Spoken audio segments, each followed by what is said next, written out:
Joining me now on Your Sport Swindon is Rag Barn golfer Josh Loughrey. Josh, you've got a big few days ahead of you. You've got final qualifying for the Open on Tuesday. Your thoughts ahead of that? Yeah, really looking forward to it. So I made it there last year. Well, I didn't make it there. I was luckily exempt through my world ranking. I had Roscoe on the bag from the pro shop here.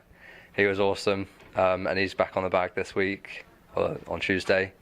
Feel like I should have made it last year. I think I must have been leading with about 10 holes to go. A couple of bogeys sneaking in, just let it get away from me a little bit. So I love the course, played it quite a few times, and I know what needs to be done. So looking forward to it. Yeah, so you're playing Hillside, which is right next to Royal Birkdale, where the Open is taking place. So your thoughts on that course a bit more. How will you tackle it? How will you approach it on the day? Pretty aggressively, I think. It depends on the wind because it's a links course. Really depends how it's playing. But I know it's going to be around 3, 4, 5 under. Is going to need to be the score for 36 holes to get through. I think 3 was number last year. It's a tricky course, so you just got to sort of play it conservatively, aggressively. If that makes sense. And just go for that, really. Like you said, you went very close last year. Does that in many ways set you up quite well to know what you're involved in this year? Yeah, definitely. Just shows that I know I can do it. I didn't put myself in great position. I missed it by a few last year, so I ended up finishing with a few bogeys. I think I shot level par for 36 and 2 under got into a playoff. And I had a triple bogey on one hole, so iron out a couple of mistakes like that and I'd have been flying. I might have gotten ahead of myself a little bit. I thought I was hitting it so good. I was like, I think I'll be playing the Open this year. And just, it slipped away from me. So I know what needs to be done. So just go and do it now. I'm hitting it nicely. Yeah, it should be good. How is your season going so far? Because you had two great wins in, I think it was 2015 to 16, and you probably fair to say you struggled a little bit since then. Yeah, definitely. So 2015, I was riding the wave. I was playing really well. Confidence was high. Stepped up to the Challenge Tour. I started off playing quite nicely, and then I felt like I was playing good and missing cuts, and I started questioning my game. Started doubting my abilities, which was just stupid because the standard's real strong on Challenge Tour. You just sort of have to keep plugging away at it. You can keep playing good golf. You might miss a cut with a 3 under. You might miss the cut and run a tough course. And I started questioning a lot of things, but I just had to be more persistent, and I ended up trying to change things, to do things differently towards the end of the year, and played worse and worse. Confidence was down, wasn't in a good place. So I've tried to turn things around, and working with Rich here now as well as my dad still a little bit, but mainly me and Rich are working together, and swing's feeling good. Just got to get the scores together. I'm hitting it good in past events. Thrillford, I finished 6 under for the tournament.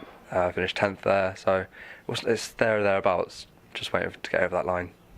And tell us how you'll prepare for it, because it's a little bit unorthodox to say the least from what you've just told me.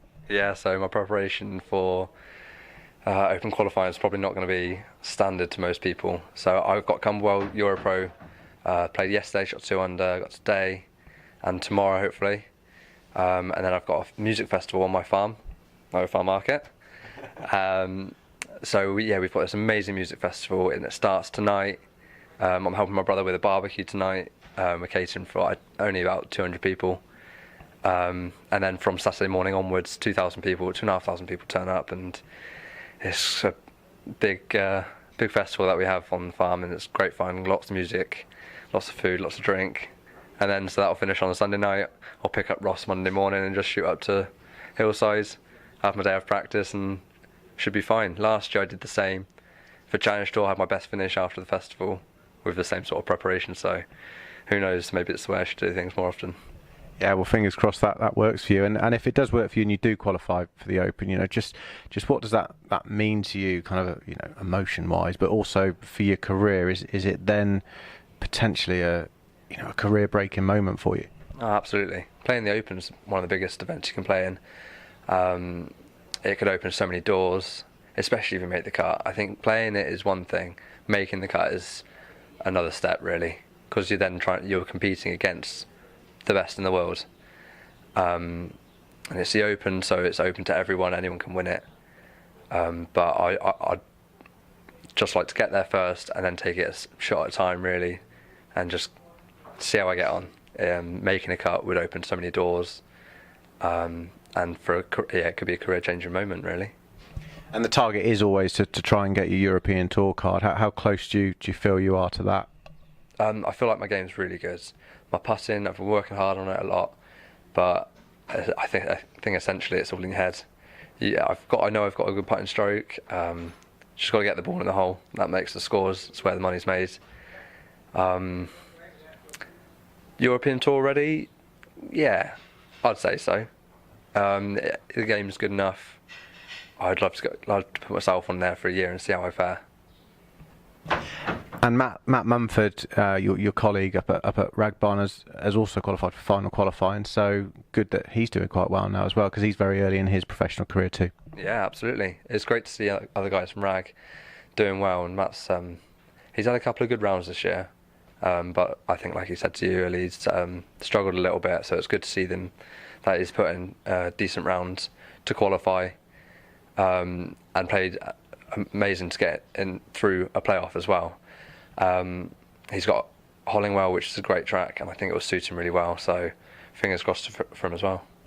Well, fingers crossed you both get there. That'll be a fantastic achievement, and we wish you all the very best of luck on Tuesday. Thanks for joining us, Josh. Cheers. Cheers, Steve. Thanks, buddy.